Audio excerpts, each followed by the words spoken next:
Nous ouvrons cette première semaine du mois d'août avec un nouveau rendez-vous de l'actualité sur Speed Line TV. Mesdames et messieurs, bonsoir. Voici les titres du journal. Romuald Wadani pose son premier acte de clémence depuis son investiture. Le chef de l'État a accordé une grâce présidentielle à 369 personnes dans un élan de compassion et d'unité nationale. La pétanque a connu une belle célébration à l'occasion de la clôture de la deuxième édition du tournoi national. À suivre le compte-rendu dans cette édition.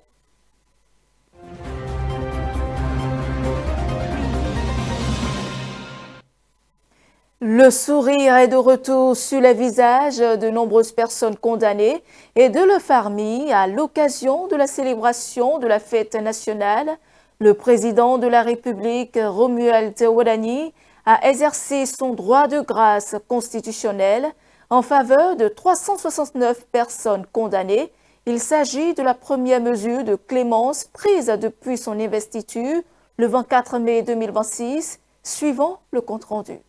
Le président de la République, Romuald Wadani, pose un premier acte de clémence depuis son accession au pouvoir. À l'occasion du 66e anniversaire de l'indépendance du Bénin, le chef de l'État a accordé une grâce présidentielle à 369 personnes. La décision a été officialisée par un décret signé le 31 juillet 2026. Dans un communiqué publié le 2 août, le gouvernement rappelle que cette mesure relève du droit de grâce conféré au président de la République par la Constitution. Les opérations de mise en liberté ont débuté le 1er août et se poursuivent au fur et à mesure de l'accomplissement des formalités administratives et judiciaires. Au-delà de la portée symbolique liée à la fête nationale, cette grâce présidentielle constitue un signal politique. Elle traduit la volonté du nouveau chef de l'État d'inscrire son mandat sous le signe d'une justice qui conjugue fermeté et humanité. Cette mesure offre à plusieurs centaines de condamnés une seconde chance.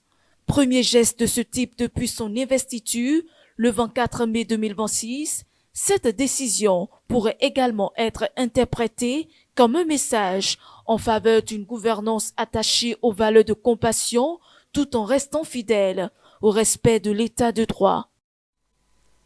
Bonne nouvelle pour les agents de santé au Bénin. Le gouvernement a transféré la gestion des agents contractuels aux communes. À travers cette réforme, l'exécutif veut rapprocher davantage la gestion des ressources humaines des collectivités territoriales tout en améliorant les conditions de travail des agents concernés. Désormais, les mairies assureront directement le suivi administratif et financier de ces professionnels de santé exerçant dans les structures sanitaires communales. Parmi les principales innovations annoncées figure la garantie du paiement régulier des salaires, précise l'exécutif dans un article publié ce lundi sur le site officiel du gouvernement. Les agents devront percevoir leur rémunération au plus tard le 20 de chaque mois selon un calendrier aligné sur celui appliqué aux fonctionnaires de l'État. 66 ans après son accession à la souveraineté nationale et internationale, le Bénin poursuit sa marche vers le développement, de l'indépendance aux grandes réformes politiques, en passant par les périodes de bouleversement et le renouveau démocratique. Le pays a connu un parcours riche en enseignements. Retour sur cette trajectoire historique avec Nestor Avonou-Mandégbé, qui retrace l'évolution sociopolitique du Bénin de 1960 à nos jours. Être indépendant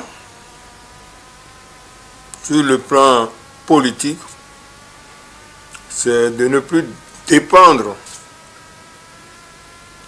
entièrement des autres colonies.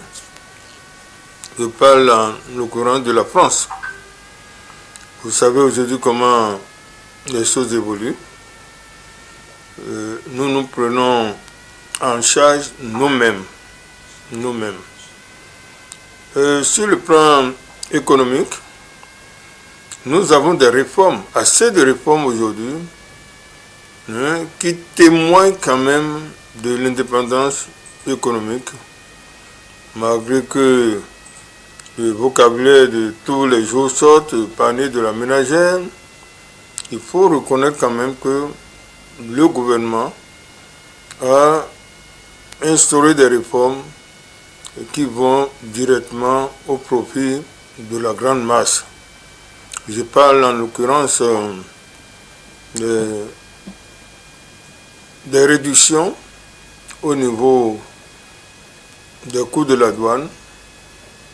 Quand vous saisissez une déclaration d'importation aujourd'hui, vous avez droit quand même à une réduction, c'est très important. Il y a des abattements qui sont accordés et tout cela, si ce n'est pas la sorcellerie des commerçantes et commerçants véreux, les masses populaires doivent profiter de ça pour que le panier de la ménagère soit vraiment allégé. Il y a le volet social. Vous savez très bien qu'il y a de grandes entreprises, de grands travaux dans le pays qui absorbent sérieusement la main-d'œuvre. Et ce qui est bien, c'est rotatif. C'est des contrats de 6 mois, 1 an. Il y a aussi bien des contrats permanents, des CDI, des CDD, comme je le disais aussi. Et ça permet aux diplômés chômeurs de notre pays de coûter quand même au passage aux revenus de l'État dont ils sont aussi artisans. On n'est plus à des centaines de partis politiques, des partis politiques commerçants, tout ça là, c'est banni. Donc les réformes partisanes ont permis quand même de réduire considérablement le nombre de partis politiques. Tout le Bénin debout pour soutenir quand même la fête du 1er août, soutenir les actions du gouvernement et que le civisme entre vraiment dans nos cœurs parce que je le dis tout le temps, le Bénin est un et indivisible. Et au niveau où nous sommes, du point de vue développement au Bénin, nul n'a le droit d'arriérer ou bien d'avoir des pensées négatives pour ces actes de développement, pour les notes que reçoivent même le Bénin des institutions internationales depuis que le président était même ministre des Finances. Donc je demande aux Béninois et aux Béninois d'accompagner le gouvernement. Nous avons l'obligation d'accompagner les réformes du gouvernement, les réformes dans tous les domaines. Nous n'allons pas faire la politique politicienne. Nous devons avoir un cœur d'amour pour ce pays. Le Bénin a connu aussi d'importantes évolutions dans le secteur du numérique au fil des années. Quel bilan peut-on dresser de cette transformation? Un spécialiste du domaine nous édifie sur les avancées réalisées et les défis à relever. Le numérique aujourd'hui vous fait gagner même en espace. Parce que dans le bon vieux temps, nous avons les actes administratifs qui étaient physiques et un problème se posait, le problème de stockage et d'entreposage. Au fil des années, vous avez des piles de paperasse où on a du mal même à se retrouver. Mais avec la numérisation, en fait, on n'a plus besoin d'autant d'espace. Il suffit d'avoir des serveurs qui ont été dimensionnés, calibrés, dupliqués pour conserver l'information. Je pense qu'on peut conserver mieux cette information-là. Et cela évite également des dépenses, par exemple, en termes du matériel de consommation informatique, d'imprimantes, un certain nombre d'éléments qui permettent à l'État en fait de gagner beaucoup, de faire beaucoup d'économies. Et donc, pour moi, la numérisation de tous les actes administratifs, de tout ce qui est lié à l'administration, est un bon qualitatif. Mais aussi, va se poser d'autres problèmes, des problèmes de sécurisation de ces données-là, parce que ça devient des données très sensibles qu'il va falloir sécuriser. Et donc, en fait, c'est là qu'entrent en jeu notre domaine, la sécurité des systèmes d'information, où il va falloir qu'il y ait beaucoup d'ingénieurs en sécurité des systèmes d'information pour mettre en œuvre des protocoles, des dispositions, pour que en fait, ces données numériques-là, qu'on appelle en sécurité informatique l'asset ou l'ATIF, soient protégées contre des utilisateurs malveillants ou non autorisés. Et donc le rôle de ces ingénieurs en informatique, en sécurité informatique, c'est de protéger ces données-là. Aussi, il va falloir également que nous ayons notre politique d'intelligence artificielle, des documents stratégiques que l'on développe qui réglementent, accompagnent l'utilisation de l'intelligence artificielle déjà dans les administrations. Aujourd'hui, nous avons besoin d'avoir nos données, d'avoir une maîtrise de ces données et éviter la fuite de ces données-là.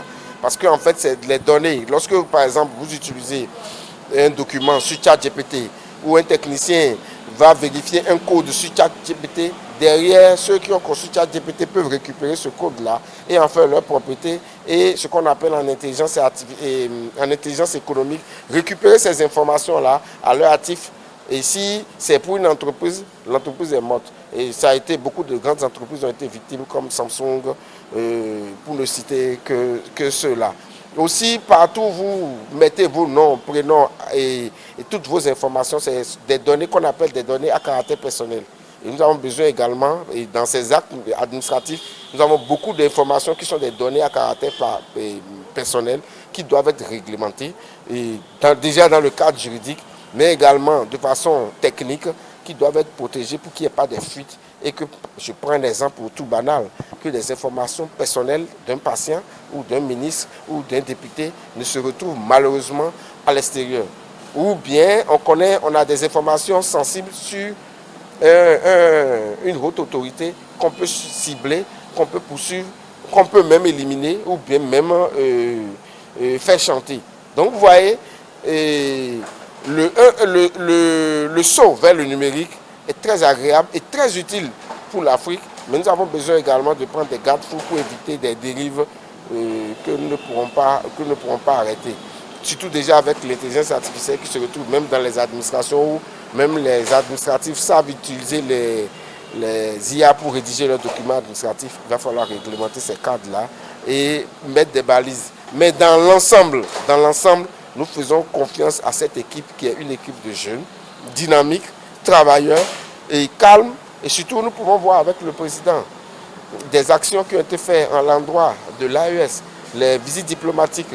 Et nous voyons la fougue de la jeunesse où il est prêt à aller dans les pays, partout où besoin sera. Nous sentons qu'il est prêt à aller pour se battre et amener l'essentiel, enfin, pour la paix, le bonheur de tous les Béninois. Et je l'annonçais tout à l'heure en titre, la pétanque a connu une belle célébration à l'occasion de la clôture de la deuxième édition du tournoi national. Ce dimanche, les meilleurs boulistes venus des différents départements du pays se sont affrontés lors des ultimes rencontres de la compétition, avec pour objectif de décrocher les titres nationaux dans les différentes catégories. Devant plusieurs membres du gouvernement et de nombreuses personnalités, les athlètes ont offert un spectacle de qualité à la hauteur de l'événement. Le reportage.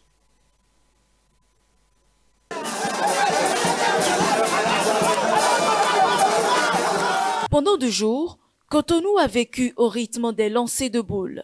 La capitale économique a accueilli la deuxième édition du tournoi national de pétanque, un rendez-vous qui a réuni les meilleurs joueurs venus des 12 départements du Bénin. Les festivités ont débuté le samedi 1er août 2026 par une cérémonie officielle marquée par le défilé des délégations et la présence du président de la République, Romuald Wadani. Un lancement solennel qui a donné le coup d'envoi d'une compétition inscrite dans la continuité des efforts engagés pour promouvoir la pétanque après le championnat du monde organisé à Cotonou en 2023 et la première édition du tournoi national en 2025. Sélectionnés à l'issue des phases départementales, les compétiteurs ont livré des confrontations de haut niveau alliant précision, stratégie et maîtrise technique. Les finales, disputées le dimanche 2 août, ont tenu toutes leurs promesses en offrant des rencontres intenses jusqu'au dernier lancé. Au classement final, le département de l'Atlantique a confirmé sa suprématie en s'imposant dans les catégories juniors, garçons et dames. Ce qui a fait ma force, c'est ma rage, ma confiance et aussi je me suis basée sur le pointage du A. Avec le pointage, parce que c'est nous les femmes, c'est le pointage qui peut gagner le tir. Pas trop, mais le pointage, je suis basée sur le pointage avec ma partenaire. On va réussir avec ça. Avec une reprise. Chez les seniors hommes, le Mono a décroché le titre national grâce à une victoire face au Borgo. Nous sommes très contents d'être le champion de la deuxième édition de la Coupe nationale de pétanque. Et cette demi-finale qui nous a donné plus d'espoir, menée à 8-0 contre l'équipe championne en titre avec des joueurs de normes internationales et remonter la pente et remporter cette victoire, ça nous a mis en confiance pour entamer la finale. Plus qu'une simple compétition, cette deuxième édition du tournoi national de pétanque témoigne de l'essor de la discipline au Bénin. Elle illustre également la volonté des autorités de structurer davantage cette pratique et d'en faire un véritable levier de développement du sport béninois. Et c'est la fin de ce journal. Merci de votre aimable attention. Suivez-nous en continu sur speedlinetv.bj/live et sur nos différents canaux digitaux Facebook, YouTube et TikTok.